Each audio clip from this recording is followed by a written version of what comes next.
بسم اللہ الرحمن الرحیم۔ ڈسکور اوریجنل کے معزز ناظرین السلام علیکم۔ اب کس نمبر 411 ملاحظہ فرمائیں۔ میں نے رابعہ کو دیکھا تو وہ مجھے دیکھ کر مسکرا رہی تھی۔ شاید میں ضرورت سے زیادہ حیران، متجسس اور مرعوب نظر آ رہا تھا۔ چلو تم بھی اتنی دیر میں کپڑے بدل لو، یہ تو ابھی تک بھیگے ہوئے ہیں اور پھٹ بھی گئے ہیں۔ شیش ناگ نے کہا تم سے صبح بات ہوگی، لیکن دیکھو مہمان بن کے آئے ہو تو مہمان بن کے ہی رہنا، میرے ساتھ کوئی چکر مت چلانا۔ شیش ناگ نام ہے میرا، یہ اس کا تقیہ کلام معلوم ہوتا تھا۔ اسے یہ بھی پتہ چلتا تھا کہ وہ اپنے نام اور اس نام سے منسوب کارناموں پر کتنا غرور رکھتا ہے۔ معلوم نہیں شیش ناگ ڈاکو کے گروہ کی کتنی دہشت تھی اور کہاں تک تھی۔ میں نے کبھی اس کا نام نہیں سنا تھا، مگر میں نے مدت سے اخبار ہی کہاں دیکھا تھا۔ پہلے میں انگلستان میں تھا تو یہاں کے حالات سے صرف سیاست کی حد تک باخبر تھا۔ واپسی پر اپنے معاملات میں الجھ گیا اور اس عرصے میں اخبار دیکھا بھی تو صرف انہی خبروں کی تلاش میں جن کا تعلق ہم سے یا ہمارے دشمنوں سے ہو۔ ڈاکے، چوری اور سنسنی خیز جرائم کی خبروں میں آنے والے ناموں پر کسی نے توجہ نہیں دی۔ تاہم شیش ناگ اور ناگ منی دلچسپ کردار تھے۔ ان کا ماضی کیا تھا اس بارے میں بہت کچھ کیا سارائی کی جا سکتی تھی۔ میرے ذہن میں بہت سی فلموں، بہت سی داستانوں اور روایتوں کے کردار تھے، کچھ حقیقی کچھ چھلیف لیلوی۔ جب میں کپڑے بدل کے آیا تو ناگ منی بڑے سٹائل سے دیوار کا سہارا لیے ہاتھ کمر کے پیچھے باندھے کھڑی ہوئی تھی۔ کھانا درمیان میں بچھی ہوئی دری پر رکھا تھا اور وہ رابعہ کے انٹرویو لے رہی تھی۔ تم مجھے پڑھی لکھی لگتی ہو، کسی اچھے گھر کی ہو۔ ہاں تمہارے بارے میں بھی میرا یہی خیال ہے، رابعہ نے کہا۔ اب وہ زیادہ پوری اعتماد نظر آ رہی تھی اور بیڈ کے کنارے پر بیٹھی ہوئی اپنی ٹانگیں جلا رہی تھی۔ کیا تم ڈانسر ہو؟ میں ڈانسر بننا چاہتی تھی۔ ناگ منی کا چہرہ اس سوال پر ذرا سی دیر کے لیے دھندلا گیا۔ تمہیں یہ خیال کیسے آیا؟ تمہارا یہ لباس دیکھ کر۔ ناگ منی ہنس پڑی۔ یہ تو ہمارا لباس ہے، ہمارے علاقے کا، قبیلے کا، سب عورتیں پہنتی ہیں۔ میری بیوی پر یہ لباس کیسا لگ رہا ہے؟ میں نے کہا۔ رابعہ نے مجھے گھور کر دیکھا مگر کچھ نہیں بولی۔ تمہاری بیوی بہت خوبصورت ہے، اس نے کہا۔ اس کو اسکرٹ پہننا چاہیے جیسا کہ میمیں پہنتی ہیں، ورنہ یہ بھی اچھا ہے۔ رابعہ کا چہرہ گلابی پڑنے لگا۔ خوبصورت تو تم بھی ہو۔ ہاں مجھے معلوم ہے، وہ بولی، مگر تمہارے برابر تو نہیں۔ یہ تمہارا شوہر کیا کرتا ہے؟ شوہر کیا کرتے ہیں؟ میں نے دری پر آلتی پالتی مار کر بیٹھتے ہوئے سوال کیا۔ مگر تمہیں کیا معلوم؟ میرا مطلب تھا کہ تم کام کیا کرتے ہو، وہ بولی۔ محسن میرے پاس آ بیٹھا۔ آپا جی، کب تک وہاں بیٹھی شرماتی رہو گی؟ دیکھو تمہارے بغیر یہ بھی لقمہ نہیں توڑ رہا ہے، میرے حلق سے کہاں اترے گا؟ میں نے سچے عاشق کی طرح کہا۔ آ جاؤ بیوی۔ رابعہ اندر ہی اندر کھولتی ہوئی اٹھی اور ہمارے درمیان آ بیٹھی۔ بچے کتنے ہیں تمہارے؟ ناگ منی بولی۔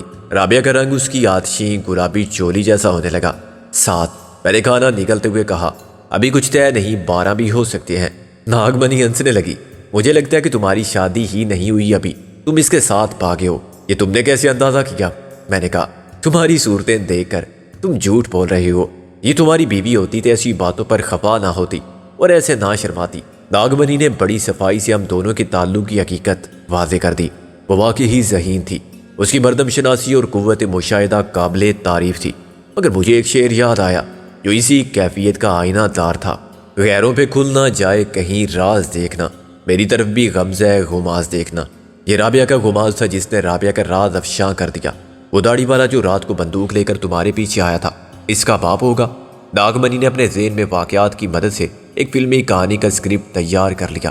اس سے پہلے کہ میں ناگ منی کے خیال کی تائید کرتا، رابعہ نے کہا، میرے والدین کا انتقال ہو چکا ہے، وہ میرا ماموں سسر تھا۔ میں نے فوراً دوسرا رشتہ ایجاد کر لیا۔ وہ تو سچ مچ ہم سب کو دائیں سے گولی مار دیتا، حالانکہ خود اس نے یہی حرکت کی تھی جوانی میں۔ پہلے اپنی ہونے والی ساس کو لے کر بھاگا، بیٹی کو چھوڑ کے ماں کے ساتھ۔ ماں سوتیلی تھی، میں نے وضاحت کی۔ اس کی جگہ میں ہوتا تو میں بھی یہی کرتا، محسن بولا۔ ناگ منی نے اسے حیرانی سے دیکھا۔ کیوں؟ لڑکی میں کیا خرابی تھی؟ خرابی یہ تھی کہ اس میں کوئی خوبی نہیں تھی، میں نے کہا، اور سوتیلی ماں مجسمہ حسن و خوبی تھی۔ بیٹی کی مثال یوں سمجھو جیسے کوئی جوان اور صحت مند بھینس، اور حاجی نے انتخاب کر لیا صبح کی رفتار ہرنی کا، تو کیا غلط کیا؟ وہ حاجی ہے؟ ناگ منی کی دلچسپی بڑھ گئی۔ ہاں تاریخ اپنے آپ کو دہراتی ہے، اب میں نے یہی کیا ہے تو دیکھ لو کیسا جانی دشمن ہو رہا ہے میرا۔ میں نے کہا، کیا مطلب؟ تمہارا رشتہ بھی اس کی بیٹی سے ہونے والا تھا؟ ناگ منی دم بخود رہ گئی۔ میں نے فقط اقرار میں سر ہلایا اور رابعہ کو پکڑ لیا کیونکہ وہ احتجاجاً کھانا چھوڑ کے اٹھ رہی تھی۔ ارے وہ نہیں آ سکتا، ڈرتی کیوں ہو؟ کھانا کھاؤ۔ بہت کھا لیا میں نے، رابعہ بگڑ کے بولی اور ہاتھ چھڑا کے بیڈ پر جا لیٹی۔ تم نے اتنی جلدی یہ سب کچھ کیسے پکا لیا؟ محسن نے دسترخوان پر پھیلے ہوئے کھانے کو دیکھ کر تعریفی لہجے میں کہا، جادو ہے تمہارے ہاتھوں میں تو اور ذائقہ بھی کیا غضب کا ہے۔ ناگمنی پھر ہنسی، ابھی نہیں بنایا، شام کو تیار کیا تھا، آج دعوت تھی سب کی یہاں، کس خوشی میں؟ میں نے کہا، کوئی بڑا ہاتھ مارا تھا؟ تم کیوں پوچھتے ہو؟ وہ محتاط ہوگی، تم مخبر تو نہیں ہو پولیس کے؟ کیا ہم صورت سے مخبر یا پولیس والے لگتے ہیں؟ محسن نے کہا۔ ناگمنی نے کچھ سوچ کے نفی میں سر ہلایا، ایسا ہوتا تو تم شیش ناگ کے مہمان نہ ہوتے۔ میرا بھائی بیوقوف نہیں ہے، شیش ناگ نام ہے اس کا، تم بھی یاد دلاتی رہا کرو۔ ناگمنی ہے میرا نام، محسن بولا۔ ناگمنی مسکرائی، یہ عادت ہے اس کی۔ تم نے کہا تھا کہ تم ڈانسر بننا چاہتی تھی، پھر یہ خیال کیوں چھوڑ دیا؟ محسن نے کہا، اب تم پوچھو گے کہ میں نے یہ کیا پیشہ اختیار کر لیا اور میری جیسی لڑکی نے اب تک شادی کیوں نہیں کی؟ وہ تیکھے لہجے میں بولی۔ ہاں یہ دوسری بات زیادہ اہم ہے، محسن بولا۔ تم کرو گے مجھ سے شادی؟ وہ ہنسی اور برتن سمیٹنے لگی۔ اگر تم کو اعتراض نہ ہو تو بات کروں تمہارے بھائی سے؟ رابعہ نے سر اٹھا کے محسن کو ملامت امیز نظروں سے دیکھا۔ صبح کر لینا، ناگمنی نے جاتے جاتے کہا۔ جہاں جتنے ہی ہیں سب یہ چاہتے ہیں، مگر سب نااہل ثابت ہوئے، کوئی بھی اس کی شرط پوری نہیں کر سکا ابھی تک۔ جب وہ چلی گئی تو محسن نے کہا، باپ رے باپ، آخر کیا شرط ہوگی اس قتالہ عالم کو جیتنے کے لیے؟ ہوگی کوئی ایسی بات کہ شاید جنات کا سر کاٹ کے پیش کرو، 24 گھنٹے میں یا کشمیر فتح کر کے دکھاؤ۔ محسن شرم آنی چاہیے تمہیں، رابعہ نے کہا۔ پہلے آتی تھی، اب نہیں آتی، محسن بولا۔ اور جب تم کو اتنی شرم آتی ہے تو پھر مجھے کیا ضرورت ہے بھلا شرمیلا بننے کی؟ میں بھی تو بہت شرمیلا ہوں، میں نے شرما کر کہا۔ اب بھلا ایسا لباس میں پہن سکتا ہوں میمو والا؟ رابعہ نے تکیہ سر کے اوپر رکھا اور سو گئی۔ جب ناگمنی چائے لے کر آئی تو وہ بظاہر گہری نیند میں تھی۔ بات سنو، وہ شرط تو یقیناً بہت مشکل ہوگی، محسن نے کہا۔ تم ایسے ہی بھاگ چلو میرے ساتھ۔ ناگمنی نے خلاف توقع برہمی کا اظہار نہیں کیا۔ میں شادی کروں گی کسی مرد سے، وہ ہنس کے بولی اور گھاگرا لہرا کے باہر نکل گئی۔ رابعہ نے سر اٹھا کر کہکا مارا، مجھے بھی بے اختیار ہنسی آئی۔ الو کی پٹھی، محسن نے خفت سے کہا، بے حیا۔ بس بھیا، وہ ایک شیلا ہی تھی بے وقوف، جس نے تمہیں مال دیا شوہر۔ رابعہ نے بدلہ لینے کے لیے وار کیا۔ کیسا آئینہ دکھایا آج اس نے۔ اب تم ان سے کہو یہ جو تمہارے یار غار ہیں، MRS کے commander in chief, Sikandar Azam chief K2، یہ بھی ناگمنی کے سوئمبر میں شریک ہو جائیں۔ اس کی ایک ہی تو شرط ہے، پوری کر دیں، مگر وہ جو آخری بات تھی۔ میاں محسن خان شیروانی، میں نے کہا، آپ کی غیرت کو کیا ہوا؟ سب سن رہے ہیں آپ، خاتون آپ سے مخاطب ہے۔ محسن بولا، ہم نے اپنی غیرت وغیرہ سب حق مہر میں لکھ دی تھی، ورنہ ہم بھی آدمی تھے کام کے۔ شیش ناگ اچانک اندر آیا اور ہمیں ہنستا دیکھ کر حیران ہوا۔ پھر اس نے کہا، ان کو میرے جوان شیر 2 میل دور چھوڑ کر آئے ہیں، اب فکر کی کوئی بات نہیں، شیش ناگ نام ہے میرا۔ سردار، میں نہیں چاہتا کہ تم بے خبری میں ہماری وجہ سے کسی مصیبت میں پڑ جاؤ، میں نے محتاط لہجے میں کہا۔ ان کی طرف سے صرف اس لیے بے فکر ہونا غلطی ہوگی کہ انہیں تم نے 2 میل دور پہنچا دیا ہے۔ وہ ایسے خطرناک لوگ ہیں کہ 200 میل سے بھی 2 گھنٹے میں واپس آ سکتے ہیں۔ میں تمہاری اور تمہارے شیروں کی بہادری پر شک نہیں کرتا، لیکن جو تم کو دھمکی دے کر گئے ہیں وہ بیڑیے کی طرح سفاک اور عیار ہیں، اور ان کی قوت بہت زیادہ ہے۔ ابھی تو انہیں زیک اٹھانی پڑی، لیکن اس کا مطلب یہ مت لینا کہ وہ ڈر کے بھاگ گئے۔ اچھا، سردار نے سوچتے ہوئے کہا، کون لوگ ہیں وہ؟ اسمگلر؟ یہ بات تو بہت لمبی ہے، لیکن میں مختصراً بیان کرتا ہوں کہ وہ ملک کے دشمن ہیں، میں نے کہا، اور دشمنوں کے ساتھ مل کر انہیں اسلحہ فراہم کر رہے ہیں، جو پاکستان کے 2 ٹکڑے کرنا چاہتے ہیں۔ تمہیں تو معلوم ہوگا کہ مشرقی پاکستان میں کیا ہو رہا ہے۔ اس نے اس بات میں سر ہلایا اور میرے پاس بیٹھ گیا۔ یہ وہاں اسلحہ تقسیم کرتے ہیں؟ نہیں، یہ اسلحہ بیچتے ہیں، میں نے کہا، باہر سے اسمگل کرتے ہیں۔ کچھ ہمارے دشمن ملکوں سے اسمگل کرتے ہیں اور یہ اسلحہ باغیوں کے، تخریب کاروں کے اور علیحدگی پسندوں کے ہاتھ بیچتے ہیں۔ انہیں اسلحے کی ضرورت ہے اور یہ ان سے منہ مانگی قیمت وصول کر کے اپنے خزانے بھرتے ہیں۔ انہیں سے کوئی سروکار نہیں کہ باغی وہ اسلحہ اس کے خلاف استعمال کریں گے۔ ظاہر ہے وہ ہماری فوج سے لڑ رہے ہیں، مشرقی پاکستان میں تباہی پھیلا رہے ہیں، پل، بجلی گھر اور اہم تنصیبات تباہ کر رہے ہیں اور انہیں مار رہے ہیں جو پاکستان کی سالمیت پر یقین رکھتے ہیں، جو پاکستان کو متحد رکھنا چاہتے ہیں۔ اور اب یوں سمجھو کہ مغربی پاکستان میں ایسے غداروں سے حکومت بھی نمٹ رہی ہے۔ ان کے ٹھکانوں کا پتہ چلتا ہے تو پولیس، ملٹری، خفیہ ادارے سب چھاپے مارتے ہیں۔ ایک ایسا ہی گروہ ہے جس میں یہ حاجی شامل ہے، نام بھی اس کا عبداللہ ہے، یعنی اللہ کا بندہ۔ شریف نام رکھنے سے تو کوئی بھی شریف نہیں ہوتا۔ شیش ناگ نے ایک فلسفیانہ بات کی، مگر اس طرح مجھ پر یہ واضح کر دیا کہ کم سے کم حاجی کے معاملے میں وہ ہمارا خم خیال ہے۔ بالکل ٹھیک کہا تم نے سردار، اس حاجی کے کچھ اور بھی ساتھی ہیں۔ میں نے کہا وہ سب ہماری جان کے دشمن ہو رہے ہیں، کیونکہ ہم نے انہیں بہت نقصان پہنچایا ہے، ان کے کاروبار کا بیڑا غرق کر دیا ہے، اسلحے کے بہت بڑے بڑے ذخیرے تباہ کیے ہیں، اور ایسے بہت سے غدار دشمن کے ایجنٹ اور اسمگلر قتل بھی کر دیے ہیں۔ تم تینوں نے مل کر؟ شیش ناگ نے حیرانی اور بے یقینی سے مجھے، محسن کو اور پھر رابعہ کو دیکھا، جو اب پھر سوتی بن گئی تھی یا واقعی ہی سو چکی تھی۔ ہم تین ہی نہیں، اور بھی ساتھی ہیں ہمارے، پورے ملک میں ہر جگہ ہمارے حمایتی اور مددگار ہیں، جن کی مدد کے باعث ہم اب تک زندہ ہیں اور جد و جہد کر رہے ہیں۔ میں نے کہا کل اسلحے سے بھرا ہوا ایک بحری جہاز کراچی کی بندرگاہ سے روانہ ہونے والا تھا۔ ہمارے دو ساتھی اس پر چڑھ گئے، رات کو ہم بھی پہنچ جاتے اور جہاز کو راستے ہی میں ڈبو دیتے، لیکن ہمیں ان لوگوں نے پکڑ دیا۔ یہ ہمیں گرفتار کر کے لے جا رہے تھے کہ لانچ حادثے کا شکار ہو گئی۔ آگے آپ جانتے ہیں۔ شیش ناگ اٹھ کر کمرے میں ٹہلنے لگا۔ اس نے ایک بار زور سے ہوں کہا اور کئی بار سر ہلایا، جس سے اندازہ ہوتا تھا کہ وہ کچھ سوچ رہا ہے۔ کیا یہ ڈاکو ہماری مدد کریں گے؟ کیا ڈاکو بھی محب وطن ہو سکتے ہیں؟ کیوں نہیں ہو سکتے؟ میں نے خود کو دلیل دی۔ چاند بھائی ایک اسمگلر ہے، وہ قانون کا مجرم ضرور ہے، لیکن ملک کا دشمن نہیں ہے۔ وہ تو ان وطن دشمنوں کا بھی دشمن ہے۔ کوئی بھی مجرم، چور، ڈاکو ہو یا قاتل، پاکستانی تو پیدائشی طور پر ہے یا شعوری طور پر۔ جیسے پہلے ہم سب انسان ہیں، پھر مختلف ملکوں، نسلوں، عقیدوں کے ماننے والے۔ حالات نے کچھ لوگوں کو قانون شکن بنا دیا، لیکن ان کا یہ احساس کیسے مٹ سکتا ہے کہ وہ پاکستانی ہیں؟ جو چور، ڈاکو اور قاتل ہو، وہ وطن سے اتنی ہی محبت کر سکتا ہے جتنی اپنی ماں سے۔ اچھا بھائی، اب تم لوگ کیا چاہتے ہو؟ ہم تو ڈاکو ہیں اور شریف آدمی بن نہیں سکتے، شریفوں کی بستی میں نہیں رہ سکتے، اس لیے چھپ کر رہتے ہیں۔ شیش ناگ نے کہا ہم اگر کچھ مدد کر سکتے ہیں تمہاری تو بتاؤ۔ ارے آ جا تو بھی۔ یہ آخری جملہ اس نے ناگ منی کو مخاطب کر کے کہا تھا، جو نہ جانے کب دروازے میں آگ کھڑی ہوئی تھی۔ بھیا یہ جو مونچھوں والا ہے نا، ناگ منی نے محسن کی طرف اشارہ کیا، یہ مجھ سے کہہ رہا تھا کہ میرے سے بیاہ کر لے یا میرے ساتھ بھاگ چل۔ میرا دل دھک سے رہ گیا۔ خود محسن کا رنگ ایک لمحے کے لیے اڑ گیا۔ بات مذاق کی تھی، مگر مذاق جان لیوا ثابت ہوگا، یہ کس نے سوچا تھا؟ میں نے دیکھا کہ رابعہ بھی آنکھیں کھولے ڈاکو شیش ناگ کے رد عمل کو دیکھ رہی تھی۔ جب وہ مونچھوں پر تاؤ دے کر ہنسا تو میری جان میں جان آئی۔ باز نہیں آتی تو ہر ایک سے چھیڑ خانی کیے بغیر؟ ارے بھیا قسم لے لو۔ چل چھوڑ یہ باتیں، یہ مجاہد لوگ ہیں۔ جب ہم ڈاکو گھر نہیں بسا سکتے تو یہ کہاں سوچ سکتے ہیں بیاہ رچانے کی؟ وہ سنجیدہ ہو کے بولا، وہ تو اچھا ہوا ادھر آ گئے، ورنہ دشمن انہیں مار ڈالتے۔ یہ بتا پیرے پر کون ہے؟ دو جوان شیر ہیں، ناگ منی نے کہا۔ شیش ناگ نے اطمینان کا اظہار سر ہلا کے کیا۔ ان سے کہنا ہوشیار رہیں، وہ واپس نہ آ جائیں، اور دوسروں کو بھی سمجھا دینا یہ بات۔ ناگ منی نے محسن کو مسکرا کے دیکھا اور باہر چلی گئی۔ محسن نے دل ہی دل میں اللہ کا شکر ادا کیا ہوگا کہ ایک ڈاکو کے ہاتھوں مقتول نہیں ہوئے۔ بات مذاق میں ٹل گئی، شاید اس لیے بھی کہ میں اپنے بارے میں وضاحتی بیان جاری کر چکا تھا، ورنہ ڈاکو بائی کی محبت جاگ اٹھتی تو شوق شہادت تھرا رہ جاتا، مرنا پڑتا ایک ڈاکو حسینہ سے مذاق کر کے۔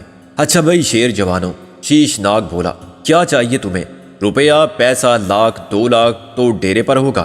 زیادہ کی ضرورت ہے تو نہیں سردار، پیسہ ہمارے کس کام کا؟ میں نے کہا اچھا تو اسلحہ چاہیے؟ وہ بولا ہاں اگر ایک ایک ریوالور مل جائے۔ میں نے کہا تو ہم اپنی کچھ حفاظت کے قابل ہو جائیں گے، سب گولی چلا سکتے ہو؟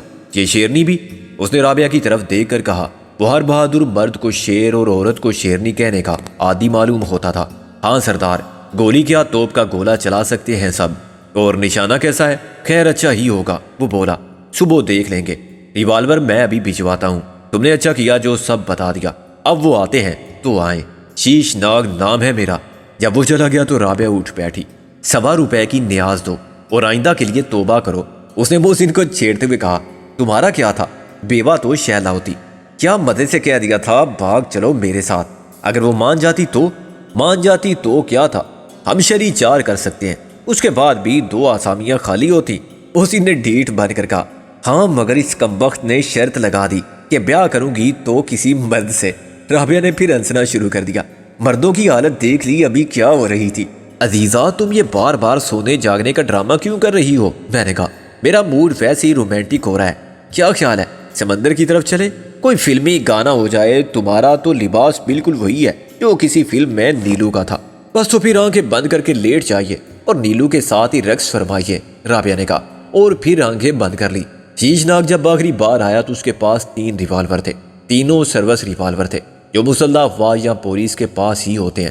کچھ پوچھنے کی ضرورت نہیں تھی کہ اسے یہ کیسے ملے، یا تو خود پولیس نے اسے بیچے ہوں گے اپنے مال خانے سے، وہ عموماً ڈاکوؤں سے بھرپور تعاون کرتے ہیں، یا شیشناگ نے پولیس سے چھینے ہوں گے۔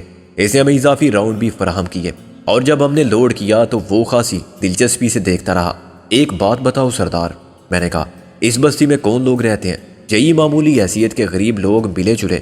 بستی میں اتنا ہنگامہ ہوا، فائر بھی ہوئے، کوئی نکلا نہیں اپنے گھر سے، کوئی نہیں نکلتا، سب اپنی جان بچاتے ہیں، گولی سے اور گوائی سے بھی۔ شیشناگ نام ہے میرا، سب جانتے ہیں، اور تم اس کے باوجود یہاں بے خوفی سے رہتے ہو؟ ہاں، ان میں سے کسی کی مجال ہے کہ بولے میرے خلاف یہاں مخبری کرے؟ شیشناگ بولا، پولیس اس وقت چھاپا مارتی ہے جب ہم انہیں بتا دیتے ہیں کہ ہم جا رہے ہیں۔ یہ مکان کس کا ہے؟ یہ ایک پرائمری اسکول ہے، نہ کوئی پڑھنے والا ہے نہ کوئی پڑھانے والا، ایسے ہی ٹھکانے ہیں اپنے ہر جگہ۔ مجھے تھوڑا سا دکھ ہوا، اس قوم کے مستقبل سے کوئی کیسے خوش آئندہ امیدیں وابستہ کرے، جہاں علم و آگئی کے ٹھکانے اتنے ویران ہوں کہ وہاں ڈاکوؤں کے اڈے بن جائے۔ اس گلشن میں بہار کیوں آئے گی جہاں ویرانوں کے باسی الو بولتے ہوں؟ وطن کے وہ نونہال کہاں ہیں جن کو کل بہت بڑے چیلنج در پیش ہوں گے، بہت بڑی بڑی ذمہ داریوں کا سامنا ہوگا؟ ان کے پاس علم کی روشنی نہیں ہوگی تو وہ اندھیرے میں بھٹکتے رہ جائیں گے۔ آج وہ گیراجوں میں اور لانچوں پر کام کر رہے ہیں، کاریں صاف کر رہے ہیں اور بھیک مانگ رہے ہیں۔ میں لیٹنے کے بعد خاصی دیر تک مایوسی کا شکار رہا۔ رشوت، بے ایمانی، غداری، وطن دشمنی، حاجی عبداللہ اور اس جیسے بہت سے نام رکھنے والوں کی منافقت، ریاکاری، بے اصول سیاست، بے آئین مملکت، بے مقصد فوجی حکومت، تعصب، نفرت، یہ سب کیا ہے اور کیوں ہے؟ کیا زمانے میں پہننے کی یہی باتیں؟ مجھ سے شاعر مشرق نے سوال کیا۔ جواب میں کیا دیتا؟ جواب کسی کے پاس تھا ہی نہیں، نہ ان کے پاس جنہوں نے قائد اعظم اور قائد ملت کے بعد ملک کا نظام سنبھالا اور اس کو تباہی کے اس کنارے تک پہنچا دیا جہاں اس کا وجود ہی خطرے میں پڑ گیا ہے۔ انہی خیالات کے گرداب میں ڈوبتا ابھرتا میں نہ جانے کب سو گیا۔ گہری نیند ایک ذہنی و جسمانی ضرورت تھی تاکہ تھکن اور انتشار کی کیفیت ختم ہو جائے، لیکن ذہن پر گردش خالات کے پور آسیب سائے محیط تھے۔ ایک طرف نازور غالب کی پریشانی کا احساس تھا تو دوسری طرف حاجی عبداللہ کا خوف اعصاب پر سوار تھا۔ اسے دوہری ناکامی کا صدمہ اٹھانا پڑا تھا۔ لالچ میں اس نے دلاور کو دغا دینے کی کوشش کی تھی اور چاند بائی سے رابعہ کو لے آیا تھا تاکہ مجھ سے سودا کر سکے۔ حاصل اسے کچھ نہ ہوا، اس کے منصوبوں پر قدرت نے پانی پھیر دیا، وہ بھی سمندر کا نمک ملا ہوا۔ اس کی لانچ بھی غرق ہوئی، اس کے 4 آدمی بھی جان سے ہاتھ دھو بیٹھے اور وہ شیشناگ جیسے ڈاکوؤں کے ہاتھوں ذلت اٹھا کے پسپا ہوا۔ اتنے صدیوں کے زخم اسے تب تک چین نہ لینے دیں گے جب تک وہ اپنی ناکامی اور شکست کا انتقام نہیں لے گا۔ یہ میری چھٹیز تھی، یا اپنے حالات کے آئینے میں مستقبل کا عکس دیکھنے کی صلاحیت کہ میں خطرے کو قریب محسوس کر رہا تھا اور مطمئن نہیں تھا کہ اب مجھے تحفظ حاصل ہو گیا ہے۔ اسی احساس نے میرے ذہن کو نیند میں بھی مکمل بے خبری اور سکون سے دور رکھا، یا یوں کہیں کہ میرا لاشعور جاگتا رہا۔ نتیجہ یہ کہ میں نے ڈراؤنے خوابوں کے ٹوٹے دیکھے اور کئی بار چونک کر اٹھا۔ رات باقی تھی ابھی جب میرے کانوں نے باہر سے آنے والی آوازوں میں خطرے کا اعلان سنا۔ شیشناگ گرج رہا تھا، اوئے شاباش میرے جوانوں، شیروں، کھا جاؤ ان گیدڑوں کو، ڈٹ جاؤ مقابلے پر، کسی کو نزدیک مت آنے دو۔ میں ہڑبڑا کے اٹھ بیٹھا، بے اختیار میرا ہاتھ اپنے ریوالور کی طرف گیا۔ اسی وقت پہلا فائر ہوا۔ رابعہ ایک چیخ مار کر اٹھ بیٹھی۔ کیا ہو رہا ہے؟ محسن نسبتاً پرسکون رہا۔ میرا خیال ہے حاجی صاحب قبلہ مجھے دولہا بنانے کے لیے بارات لے کر آئے ہیں، اسی خوشی میں یہ پٹاخے چھوڑے جا رہے ہیں۔ شاید ناگ منی مان گئی ہے، تم یہ اپنے پاس رکھو۔ میں نے ایک ریوالور رابعہ کے ہاتھ میں تھما دیا۔ تم کہاں جا رہے ہو؟ اس نے میرا بازو پکڑ دیا۔ میں بارات کا استقبال کرنے، میں نے مسکرا کے کہا۔ میں ساتھ چلوں گی تمہارے۔ رابعہ اٹھ کھڑی ہوئی۔ کہاں ساتھ چلو گی؟ میں نے کہا، میں تو یہی ہوں۔ ذرا باہر جا کے میرا جملہ ایک زبردست دھماکے میں دب گیا۔ ذرا سی دیر کے لیے مجھے ایسا محسوس ہوا جیسے اس پرائمری اسکول کے صحن میں کوئی بہت بڑا بم پھٹا ہے۔ دھماکے نے میرے کانوں کو سن کر دیا۔ زمین کا ارتعاش اتنا شدید تھا کہ عمارت کے در و دیوار بھی لرزنے لگے۔ اس کے ساتھ ہی عمارت کے گر جانے کا شور اٹھا۔ رابعہ مجھ سے چمٹ گئی۔ میں نے اسے تھپکی دے کر الگ کیا، پھر میں نے دروازے سے باہر جھانک کے دیکھا۔ چین میں گرد و غبار اور دھوئیں کے سوا کچھ دکھائی نہ دیا تھا۔ چھت کے اوپر سے باہر کی طرف فائر کیے جا رہے تھے اور باہر والے ان کا جواب دے رہے تھے۔ بستی کے مکین سخت دہشت کے عالم میں چیخ رہے تھے اور شاید جان بچانے کے لیے فرار ہو رہے تھے۔ عمارت کا وہ حصہ جو میرے بائیں ہاتھ پر تھا مسمار ہو گیا تھا۔ حاجی نے فتح کو فوری اور یقینی بنانے کے لیے جنگ کی صحیح حکمت عملی اختیار کی تھی۔ یہ پرائمری اسکول ایک قلعے کی طرح محفوظ تھا جس پر حملہ کرنے والے کو شدید جانی نقصان اٹھانا پڑتا، کیونکہ اندر والے محفوظ مورچوں میں تھے۔ اس نے پہلے حصار کو توڑا تاکہ وہ مزاحمت کا سامنا کیے بغیر اندر داخل ہو جائیں۔ اس کے لیے حاجی نے دستی بم استعمال کیا یا ڈائنامائٹ۔ اب ان کے لیے ایک راستہ تو کھل گیا تھا، لیکن ان کا حریف بدستور محصور تھا۔ میں نے ایک شخص کو مشین گن کے ساتھ دیوار کے ملبے پر نمودار ہوتے دیکھا۔ اس نے ابھی اندر چھلانگ ماری ہی تھی کہ میں نے اس کا نشانہ لے کر فائر کر دیا۔ وہ ہوا میں ہی ہاتھ پھیلا کے اچھلا۔ اس کی مشین گن اڑ کر دور گئی اور شاید ملبے کے ڈھیر پر گری۔ میں اندھیرے میں صاف نہ دیکھ سکا۔ اسی نے کمرے کے عقبی حصے کی کھڑکی کھول دی تھی۔ اس میں شیشے اس وقت ضرور لگائے گئے ہوں گے جب عمارت بنی ہوگی، مگر اب عمارت کی زبوں خالی پکارتی تھی کہ میں ہوں اپنی شکست کی آواز۔ خالی پڑ کسی دنسی ہوئی قبر کی طرح نظر آتے تھے۔ کنڈیاں مدت سے بند تھی اور سمندری ہوا نے قبضوں اور ہینڈلوں کو بھی زنگ بنا دیا تھا۔ کنڈی کو کھولنا ناممکن تھا، چنانچہ محسن نے کھڑکی کے پٹوں کو کھینچ کر توڑ دیا تھا۔ گلے ہوئے قبضے نکل جانے سے دونوں پٹ چوکھٹ سے نکل گئے تھے۔ تم اس طرف سے نکل جاؤ۔ محسن نے رابعہ کا ہاتھ پکڑ کر کھینچ لیا۔ چھوڑو مجھے، رابعہ نے برہمی سے کہا۔ میں ایسے اکیلے نہیں جاؤں گی، بے وقوفی کی باتیں مت کرو۔ میں نے برہمی سے کہا، ہم ابھی آئیں گے لیکن بعد میں۔ یہ ریوالور ہم نے اس لیے نہیں مانگے تھے کہ جب ضرورت پیش آئے تو ہم مقابلہ کیے بغیر فرار ہو جائیں۔ تم ان کا مقابلہ کرو گے؟ کیسے؟ جیسے شیش ناگ اور اس کے ساتھی کر رہے ہیں، میں نے کہا، اور ناگ منی کر رہی ہے۔ محسن بولا، لیکن وہ ڈاکو ہیں، تم ان کی خاطر فضول باتیں مت کرو۔ میں نے رابعہ کو اٹھا کے کھڑکی سے باہر کر دیا۔ انہوں نے ہماری جان بچائی تھی، اب ہماری وجہ سے ان پر مصیبت آئی ہے تو ہم کچھ نہ کریں۔ تم جاؤ اور دیکھو وہ سامنے جو کھجور کا درخت نظر آ رہا ہے، اس کی سیر میں چلتی جاؤ۔ ہم آ جائیں گے، رکنا مت، جتنا دور نکل سکتی ہو نکل جانا۔ اللہ کے لیے سکندر، رابعہ روتے ہوئے بولی، تمہیں میری قسم جاؤ، مجھے کچھ نہیں ہوگا، میں نے کہا، اور پلٹ کر دروازے کی طرف گیا۔ محسن مجھ سے پہلے نکل کر ساتھ والے کمرے میں پہنچ چکا تھا۔ میں نے اسے وہیں چھوڑا اور دوڑ کر صحن کو عبور کر گیا۔ معلوم نہیں کہ سم سے کتنی گولیاں آئیں جو میرے دائیں بائیں اور آگے پیچھے سے گزری۔ میرا رخ اس کمرے کی طرف تھا جہاں رابعہ کو تلاشی کے لیے جانا پڑا تھا۔ وہ ناگمنی کا کمرہ ہی ہو سکتا تھا۔ کمرے کا دروازہ بند تھا۔ ناگمنی پیچھے والی کھڑکی میں مورچہ بنا کے بیٹھی ہوئی تھی اور کھڑکی کے نیچے کی 3 فٹ اونچی دیوار اور دونوں جانب کی دیواروں کی پناہ میں رہتے ہوئے فائر کر رہی تھی۔ میرے ایک دھکے سے دروازہ ٹوٹا اور میں اندر داخل ہو گیا۔ ناگمنی ایک دم پلٹی۔ ناگمنی، میں نے چلا کر کہا، گولی مت چلانا۔ تم یہاں کیا لینے آئے ہو؟ میں تمہیں لینے آیا ہوں، میں نے کہا۔ تمہارا بھائی کہاں ہے؟ تم سمجھتی ہو میں اسے چھوڑ کر چلی جاؤں گی؟ اس نے نفرت تھکارے سے کہا، میں اس کے ساتھ ہی مروں گی۔ باہر سے شیش ناگ نے چلا کر کہا، شاباش ہے شیرو، کچا چبا جاؤ ان کو۔ سردار، کسی نے چیخ کر کہا، ہمیں نکل جانا چاہیے، 3 شیر مارے جا چکے ہیں۔ پھر کیا ہوا؟ میں تو زندہ ہوں، شیش ناگ ہے نام میرا۔ وہ چھت کے اوپر سے دھاڑا۔ ایک بار پھر گولیوں کی بوچھاڑ آئی۔ نہ جانے کون چیخ مار کے رہیے ملک عدم ہوا۔ وقفے وقفے سے جوابی فائر ہوئے۔ باہر کوئی بڑے کرم میں چلایا۔ میں نے کھڑکی سے باہر جھانک کر دیکھا، اندھیرے میں ایک پرچھائی سی متحرک دکھائی دی۔ میں نے نشانہ لیا اور گولی چلا دی۔ وہ شخص گھوم کے آگے آیا اور چند قدم دوڑ کر گرا۔ اس کے ہاتھ میں ایک مشین گن تھی۔ میں نے کھڑکی سے چھلانگ لگائی اور مشین گن اٹھانے لپکا۔ اوئے پاگل کے بچے، اوپر سے سردار نے چیخ کر کہا، اندر چلو، مگر میں مشین گن اٹھا چکا تھا۔ جب میں نے ناگمنی کی چیخ سنی، اس نے اپنے بھائی کو آواز دی تھی۔ اوپر سے ایک گولی آئی جو شاید میرے کانوں کو چھوتی ہوئی گزر گئی، مگر اس کا نشانہ میں نہیں تھا۔ میرے پیچھے نمودار ہو جانے والا دشمن تھا جس کو ناگمنی نے دیکھ لیا تھا۔ شیش ناگ نے اسے نشانہ نہ بنایا ہوتا تو وہ مجھے مار دیتا۔ یہ سب میں نے مشین گن اٹھانے کے بعد دیکھا تھا۔ اندھیرے میں کون کہاں چھپا ہوا تھا یہ میں نے نہیں دیکھا۔ میں نے تو مشین گن کا رخ دشمنوں کی طرف کیا اور ایک نصف دائرے میں پورا راؤنڈ چلا دیا۔ کم سے کم ایک آدمی اس اندھا دھند فائرنگ سے مارا گیا۔ قریب جا کر میں نے ناگمنی کا ہاتھ پکڑا اور اسے باہر کھینچ لیا۔ مجھے معلوم تھا کہ وہ مزاحمت کرے گی، چنانچہ میں نے خاصی قوت صرف کر کے جھٹکا دیا تھا۔ وہ قدم اکھڑتے ہی کھڑکی سے یوں باہر آ گئی جیسے اس کو کسی نے پیچھے سے اٹھا کر دھکیلا ہو۔ وہ کچی زمین پر گری، لیکن میں نے اسے پھر پیروں پر کھڑا کر دیا۔ اوپر، ہمیں اوپر جانا ہے، میں نے کہا اور اسے دیوار کے ساتھ لگا کر کھڑا کر دیا۔ وہ سمجھ گئی کہ میں کیا چاہتا ہوں، اس بات کی پرواہ کیے بغیر کہ وہ ایک عورت ہے۔ میں نے اس کے ایک شانے پر پاؤں رکھا اور اپنے وزن کو جھٹکا دے کر اوپر اٹھایا۔ میرا ہاتھ بلند ہوا اور چھت کی منڈیر پر جم گیا، تاہم میری اس کامیابی میں ناگمنی کی ثابت قدمی کو بہت دخل تھا۔ اگر اس کا توازن بگڑ جاتا تو میرا ہاتھ کہیں اور پڑتا اور میں خود کو سنبھال نہ پاتا۔ ناگمنی نے میرے 162 پاؤنڈ کو بھی برداشت کیا اور اس جھٹکے کو بھی جب میں نے اوپر کی جانب جس لگائی تھی۔ وہ بلا شبہ ایک سخت جان، مضبوط جسم، غیر معمولی ہمت اور فولادی اعصاب رکھنے والی عورت تھی۔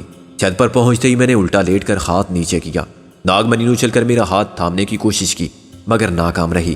میں اپنی قمیض اتار کر نیچے لٹکانے ہی والا تھا کہ وہ کھڑکی پر چڑھ گئی۔ اس نے چوکھٹ پر قدم جما کے ہاتھ اوپر بڑھایا اور میں نے اس کی کلائی تھام لی۔ یہ انتہائی خطرناک کام تھا کیونکہ جب وہ چوکھٹ پر کھڑی تھی تو دشمن کا بہترین خدف تھی۔ کسی بھی سم سے اس کا نشانہ لینا بہت آسان ہوتا۔ جب میں نے اسے کھینچا تو وہ تھوڑا سا جھولی۔ وہ صرف ایک ہاتھ کے سہارے پر معلق تھی۔ پھر اس نے ریوالور کو اوپر پھینکا۔ مجھے ایک جھٹکا سا لگا اور میں سر کے بل نیچے جاتے جاتے رہ گیا۔ اب ناگمنی نے دوسری ہاتھ سے میری کلائی کو تھام لیا۔ میں نے اوپر کی جانب زور لگایا اور ناگمنی نے دونوں پیر دیوار پر جما دیے۔ میں پیچھے کھسکتا گیا اور وہ اوپر چلتی گئی یہاں تک کہ اس کے ہاتھوں نے چھت کا کنارہ تھام لیا۔ یہ سب 2 منٹ کا کھیل بھی نہیں تھا مگر 2 منٹ کے 120 سیکنڈ زندگی اور موت کی بے یقینی کے صحرا میں پھیلے ہوئے سراب تھے۔ آنے والا کون سا لمحہ دست عدل کے تصرف میں ہے، 40واں، 70واں یا 120واں، میں نہیں جانتا تھا اور ناگمنی بھی نہیں جانتی تھی، لیکن وہ میری طرح جوا کھیلتی آئی تھی اور ہار سے ڈر کے ہمت ہار جانے والی بالکل بھی نہ تھی۔ ایک اور دھماکے نے مجھے اور ناگمنی کو تقریباً اوندے منہ گرا دیا تھا مگر میں جھکا اور سنبھل کر اسے اپنے ساتھ کھینچتا ہوا آگے بڑھا۔ گرد اور دھوئیں کا دوسرا بادل اوپر اٹھا۔ میں نے بارود کی بو کے ساتھ ایک کراہت انگیز اور اعصاب شکن بو کو محسوس کیا۔ یہ گوشت کے جلنے کی بو تھی۔ اس دستی بم کے ساتھ ہی کوئی انسانی وجود پرزہ پرزہ ہو کے جل گیا تھا۔